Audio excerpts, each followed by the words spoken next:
గురించి కొన్ని వాక్యాలు చెప్పబోతున్నాను. గీతా జయంతి హిందూ పవిత్ర గ్రంథం భగవద్గీత పుట్టినరోజు.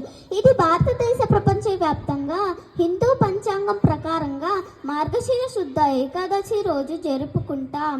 భగవద్గీత శ్రీకృష్ణ భగవానుడు అర్జునుడికి కర్తవ్య నిర్వహణ ఎట్లా చేయాలో తెలియక తపన చెందే హృదయానికి ఉపశమనంగా అనుగ్రహించిన వంటి మహోపదేశం. అర్జునుడికే కాదు, కర్తవ్య నిర్వహణలో ఎదురయ్యే సమస్యలన్నింటికీ సమాధానంగా భగవద్గీత ఈనాటికి ప్రమాణంగా నిలుస్తుంది. ఈరోజు కౌరవరాజు ధృతరాష్ట్రుడికి సంజయుడు కురుక్షేత్ర సంగ్రామంలో శ్రీకృష్ణుడు అర్జునుడికి బోధించిన గీతోపదేశాన్ని వినిపించాడు.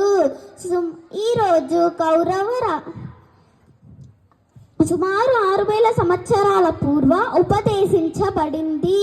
ఇది మానవులందరినీ మంచి మార్గంలో నడిపిస్తుంది. మహాభారత ఇతిహాసంలోని భీష్మ పర్వము 25వ అధ్యాయములు మొదలు 42వ అధ్యాయములు వరకు 18 అధ్యాయములు భగవద్గీతలో ప్రసిద్ధము.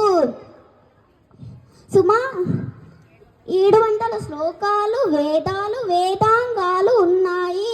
దీనిని గీతోపనిషత్తు అని కూడా అంటారు. అందరికీ